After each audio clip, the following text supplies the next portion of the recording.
Hey guys! Welcome to my hobby zone kung saan mostly magre-review ako ng mga 4K Blu-ray discs at comic book series.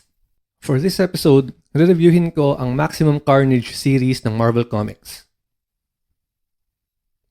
Maximum Carnage is one of the famous Spider-Man crossover events ever created. It was released in 1993 and involves 5 different Spider-Man books. The story is about Carnage, who is a creature that is the result of the bonding of a symbiote with Cletus Cassidy, isang deranged criminal. Meron kasing incident in the past kung saan magkasama sa kulungan si Eddie Brock at si Cassidy. Habang nasa kulungan, for some reason, pumunta yung alien symbiote at nag-merge kay Eddie to become Venom. However, as can be seen at the bottom part of this panel, merong konting symbiote na naiwan sa lugar na nag-latch naman kay Cassidy, which made him this Carnage character. Kaya pag binasa nyo nga ang crossover na ito, makikita nyo na lagi may reference si Carnage kay Venom as being his father, though figure of speech lang naman yun. In 1993, 3 pa lang ang nagkaroon ng bonding with alien symbiote. Si Spider-Man na nangyari sa issue number 8 ng Secret Wars, si Venom na kung saan lumipat yung symbiote na originally na kay Spider-Man, and itong si Carnage na practically came from the same symbiote as what Venom has. Paano naman nagkaiba ang effects ng symbiote sa human host nito? Para kay Spider-Man, naging bagong costume lang niya yon base sa original comics canon, although in the 90s, merong lumabas na cartoons na pinakita na mas lumakas siya nung naging black ang costume niya, and dahil doon, yung mga bagong comics characters ay ginamit na din yung information na yon kahit na hindi naman totoo. Kay Venom, nagbond ang symbiote kay Eddie as a second entity, parang living costume na nag-merge sa isang human host. Si Carnage naman, nagbond yung symbiote at molecular level with Cletus Cassidy sa dugo mismo, becoming a single living entity with pure destruction and chaos in mind. As can also be read from fandom.com, quote, Cletus Cassidy is a schizophrenic, enabling him to activate extraterrestrial episodes of paranoia and delusion to transform into the demonic alien symbiote of Carnage, end quote.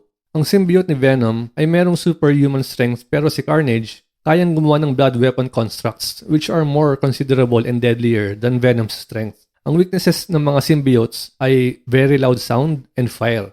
So what is this crossover event about anyway?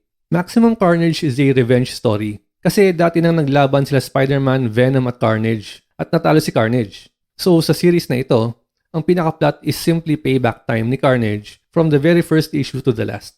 I will be limiting my comments on the storyline to avoid spoilers, and I will only mention the general plot and obvious events that transpired in this series. Bukod sa 3, ang mga kasali sa main cast ay si Shriek na dating kasama ni Cassidy sa kulungan na supervillain din and naging partner in crime niya.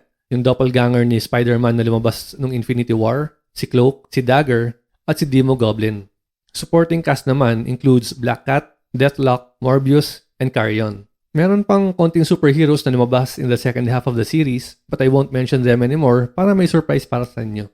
As I mentioned, this crossover event is basically a revenge storyline for Carnage, and all in all, I rate this as 3.5 stars out of 5.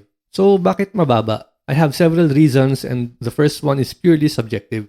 It is about the writing. Very text-heavy ang bawat page sa buong series gaya ng makikita nyo dito. Tignan nyo yan. 3 sample pages na ang daming text balloons kasi kinukwento nila in great detail. At galing lang sa same issue ang mga pages na yan. Imagine going through 14 issues of this. The reason I said this is very subjective is that if I was reading this series in the 90s, malamang wala akong maging comment kasi karamihan sa comic books in that era ay ganito talaga. Pero since ngayong 2020 ko ito binabasa and I have been through a lot of other comic books with more concise but clearer writing, Maximum Carnage was actually a very hard read for me. To be honest, marami sa mga text na yan ang hindi ko na binasa. Tumuloy na lang ako sa next page. Another reason is yung pagiging talkative ng characters sa mga fight scenes. Tignan nyo ang mga panels na ito. Kailangan ba talagang i-describe ang mga powers or weapons nila habang lumalaban? Bakit? Kailangan bang maintindihan muna ng kalaban nila ang mga yon para tablan sila? Again, like in my first reason, common writing style ito during 80s and 90s, which I really found very annoying to read now. And thankfully, mas magagaling na ang writers ngayon. There's a few more minor things I hated in this series, but I'll just give one last reason. And that is the weapon shown here na hawak ng Deathlock. Ang description nila sa weapon na yan ay good bomb. I mean, talaga? Wala na bang ibang maisip talaga na term at yan ang nakita magaling na panlaban against the villains? I found this really corny, but for those watching this video, don't worry at hindi po yan ang naging dahilan ng pagtatapos ng series na ito.